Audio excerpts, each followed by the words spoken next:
The University of Aberdeen is returning a sculpture to Nigeria. Janelle Kasuga has the story. Hello, Janelle. Hello, Lovan. Thank you.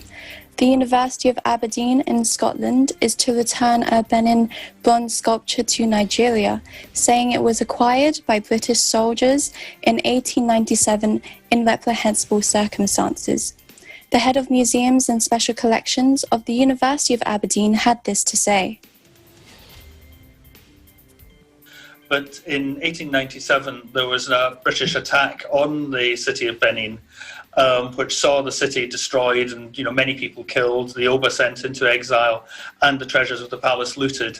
And it was soldiers and other people as part of that expedition looting them, taking them away. From that, they've given them to museums, they've sold them in the art markets, and that's how they're now scattered around the world in museums and private collections.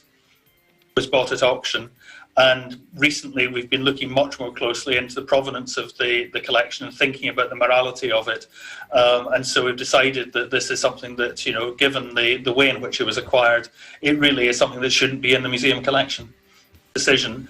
The next steps are the sort of legal transfer of title, and then the physical transfer. So we're starting to discuss that with our Nigerian colleagues and with the Nigerian High Commission in London, how that's physically going to be transferred. But I'm seeing this happening, over the next few weeks or so.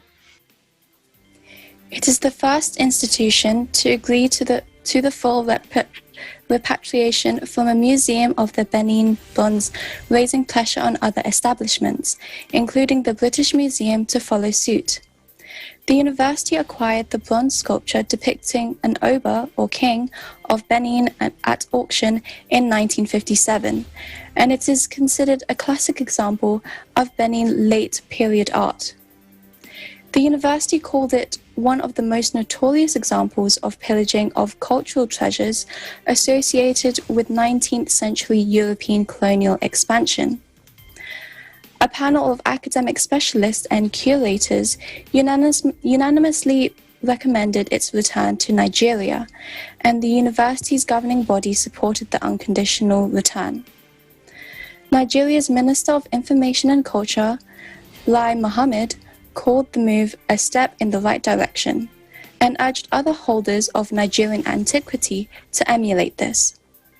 Some museums support the creation of the Edo Museum of West African Art in Benin City to house the looted artifacts. These include the British Museum, which cannot legally give up possession of its artifacts and is reportedly considering lending its bronzes. A Cambridge University college said in 2019 it would return a Benin bronze of a cockerel that was taken down from display at the famous education establishment after a student protest. Lavan? Thank you, Janelle. So why did it take so long for the university to return the stolen artifact? Well, Lavan, the museum belonging to the University of Aberdeen is one of the 45 institutions that hold stolen artifacts from Benin. However, it seems that Aberdeen was inspired by Germany's decision to return all the stolen antiquities back to Nigeria permanently in order to not make up for the colonial history, but at least return things to where they belong. Lavan? Well, thank you for that story, Janelle. Thank you, Lavan. Reporting from London, United Kingdom, I'm Janelle Kasuga. We live in interesting times.